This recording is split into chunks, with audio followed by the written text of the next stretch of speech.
Science అంత అభివృద్ధి చెందిన సైన్స్ సమాధానం చెప్పలేని ప్రశ్నలు ఎన్నో ఉన్నాయి. అలాంటి ప్రశ్నలు అన్నిటికీ మన పురాణాల్లో సమాధానాలు ఉన్నాయి. ఏంటాను ఏంటా ప్రశ్నలు ఏంటా సమాధానాలు చెప్పేదాకా ఆగవేంట్రా? సర్లే చెప్పు.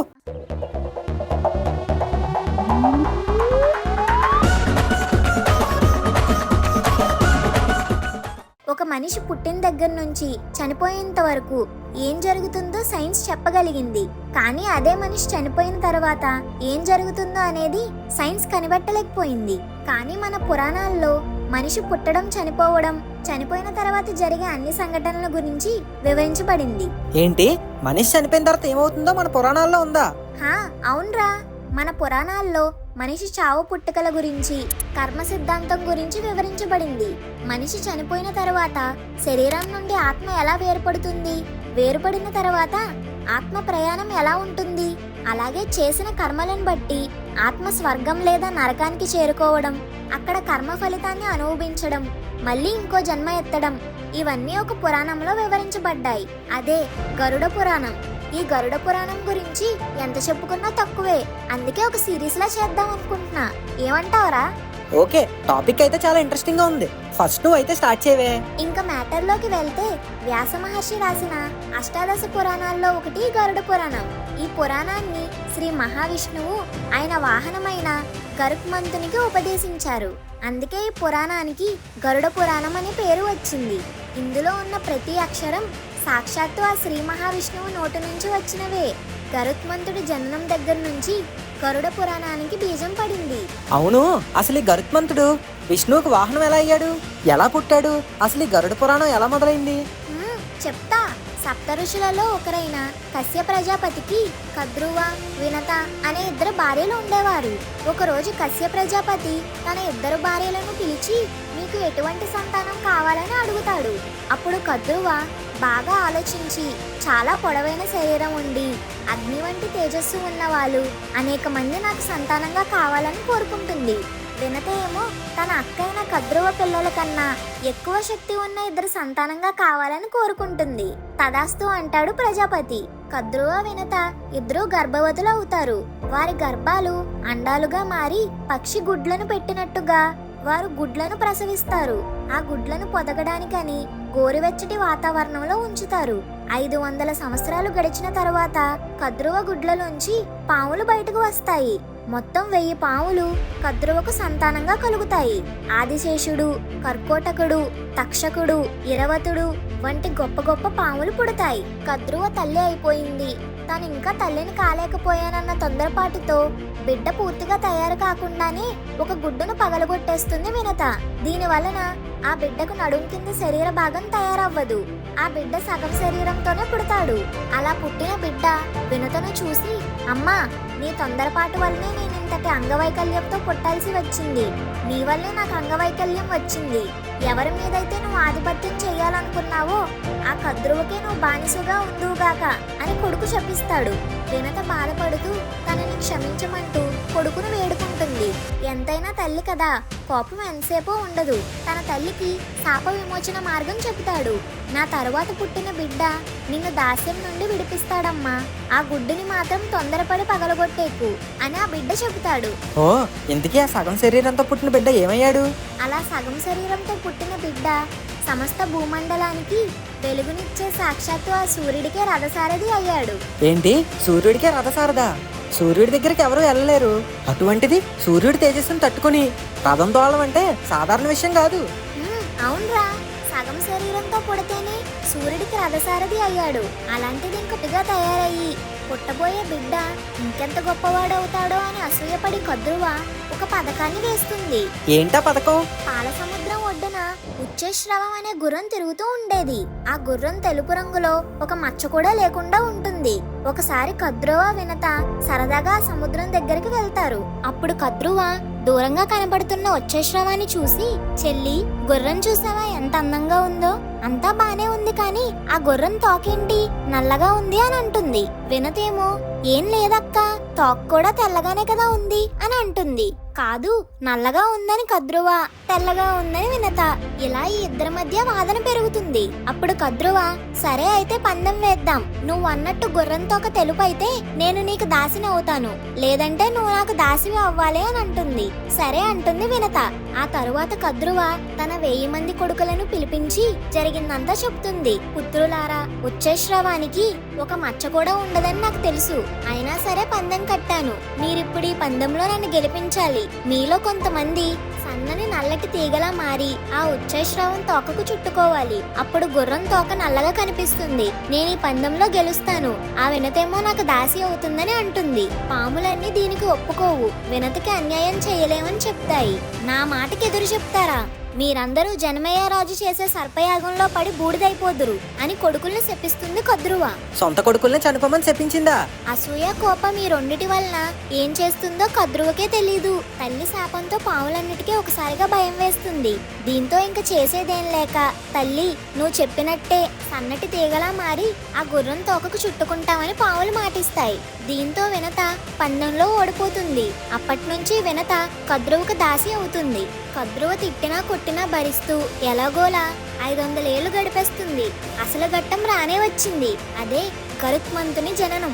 2వ గుడ్డు పగులుతుంది. అందులోంచి దివ్యమైన కాంతితో, బంగారు వర్ణంతో దగదగలాడిపోతూ గరుత్మంతుడు బయటికి వస్తాడు. తన భారీ రెక్కలు ఆడిస్తూ ఒక్కసారిగా పైకి ఎగురుతాడు. ఆ రెక్కల నుంచి వచ్చే గాలికి పెద్ద పెద్ద చెట్లన్నీ కూలిపోతాయి, పర్వతాలన్నీ కదిలిపోతాయి. ఆయన ఆకాశంలో ఎగురుతుంటే సూర్యుడు రెక్కలు తగిలించుకొని ఎగురుతున్నాడా అన్నట్టు అనిపించేది. ఆకాశం నుంచి ఒక్కసారిగా కిందకు వచ్చి తన తల్లికి నమస్కరిస్తాడు. కొడుకుని చూసి చాలా సంతోషపడుతుంది వినత. తరువాత గరుత్మంతుడు తన పెద్దమ్మ అయిన కద్రువకు కూడా నమస్కరిస్తాడు. అప్పుడు కద్రువ, నీ తల్లి నాకు దాసి కాబట్టి నువ్వు కూడా నాకు దాసుడువే. ఈ రోజు నుంచి నా పిల్లలు ఏం చెప్తే అది నువ్వు చెయ్యాలి. వాళ్ళు ఎక్కడికి తీసుకువెళ్ళమంటే అక్కడికి నువ్వు తీసుకువెళ్ళాలి అని గరుత్మంతుడితో అంటుంది. అప్పట్నుంచి గరుత్మంతుడు ఆ పాములన్నిటినీ తన వీపు మీద ఎక్కించుకొని లోకాలన్నిటినీ తిప్పి చూపించేవాడు. ఒకరోజు ఆ పాములు సూర్యుని దగ్గరికి తీసుకువెళ్ళమంటాయి. సరే అని గరుత్మంతుడు తీసుకువెళ్తాడు. సూర్యుడి వేడి ఎవరైనా తట్టుకోగలరా? ఆ పాములన్నీ ఆ వేడికి తట్టుకోలేక మాడి మసైపోతాయి. అప్పుడు కద్రువ ఇంద్రుణ్ణి ప్రార్థించి పాములన్నిటినీ బతికేలా చేస్తుంది. నా బిడ్డలకు ఈ గతి పట్టడానికి నువ్వే కారణం అని గరుత్మంతుణ్ణి చెడామడా తిట్టేస్తుంది. తన తప్పేం లేకపోయినా తనని తిట్టడంతో గరుత్మంతుడికి బాగా కోపం వస్తుంది. వెంటనే వినత దగ్గరకు వెళ్లి, అమ్మా, నా బలంతో పర్వతాల్ని సైతం పిండి చేయగలను. అలాంటిది రోజు ఈ పాములను వీపు మీద ఎక్కించుకొని అన్ని లోకాలు తిప్పాల్సి వస్తుంది. నువ్వు కశ్యప ప్రజాపతి భార్యవే కదమ్మా, ఎందుకని పెద్దమ్మకు ఊడిగం చేస్తున్నావని అడుగుతాడు. అప్పుడు వినత గరుడి అన్న ఇచ్చిన శాపం గురించి, కద్రువతో వేసిన పందెం గురించి చెబుతుంది. నీ వల్లే నాకు దాస్యం పోతుందని మీ అన్న చెప్పాడు. నన్ను ఈ దాస్యం నుండి నువ్వే విడిపించాలని గరుత్మంతుడితో అంటుంది. వెంటనే గరుత్మంతుడు తన అన్నయ్యల దగ్గరికి వెళ్లి, మా అమ్మ దాస్యం పోవాలంటే ఏం చెయ్యాలని పాములను అడుగుతాడు.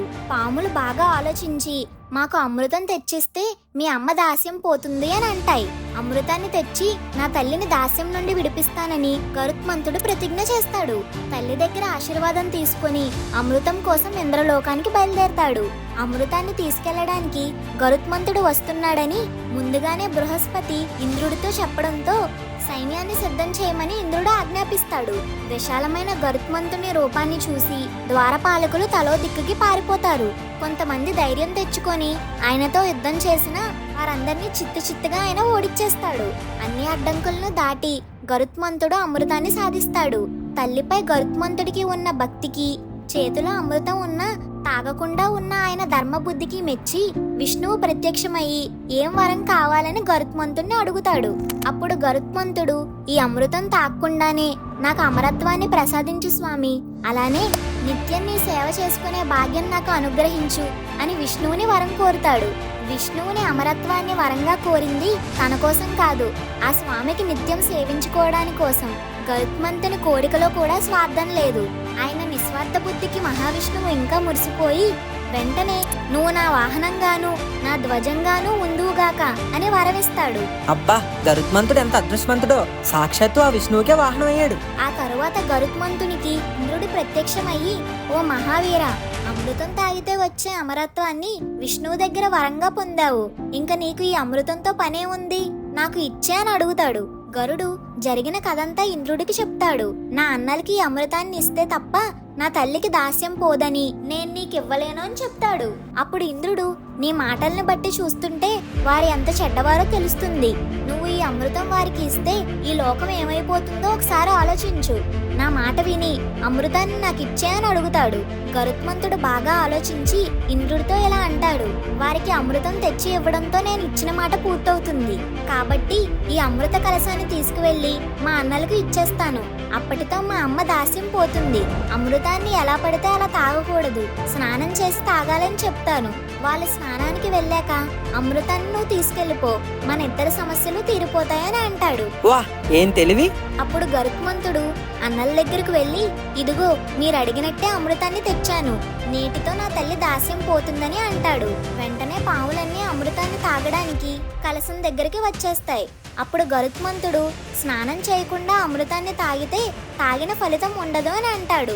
దీనితో పావులన్నీ స్నానానికి వెళ్తాయి. ప్లాన్ ప్రకారం ఇంద్రుడు వెళ్ళి ఆ అమృత కలశాన్ని తీసుకువెళ్ళిపోతాడు. పావులన్నీ తిరిగి వచ్చేసరికి అమృతం ఉండదు. దీంతో పావులు చేసేది ఏం లేక అమృతం పెట్టిన చేపను నాకేస్తాయి. ఆ చేపలు దర్భతో చేయడం వలన పావుల నాలుకలు రెండుగా చీలిపోతాయి. అప్పటి నుంచే పావు నాలిక రెండుగా చీలి ఉంటుంది. ఇలా గరుత్మంతుడు తన తల్లిని దాస్యం నుండి విడిపిస్తాడు. తల్లి కోసం ఇంత చేశాడంటే గరుత్మంతుడు నిజంగా చాలా గ్రేట్. సరే కానీ ఇంతకీ గరుడ పురాణం ఎప్పుడు మొదలైంది? గరుత్మంతుడు ఒకసారి భూలోకానికి వెళ్తాడు. అక్కడ ఒక సంఘటనను చూస్తాడు. అది చూశాక గరుత్మంతుడి మనసు చాలా బాధపడుతుంది.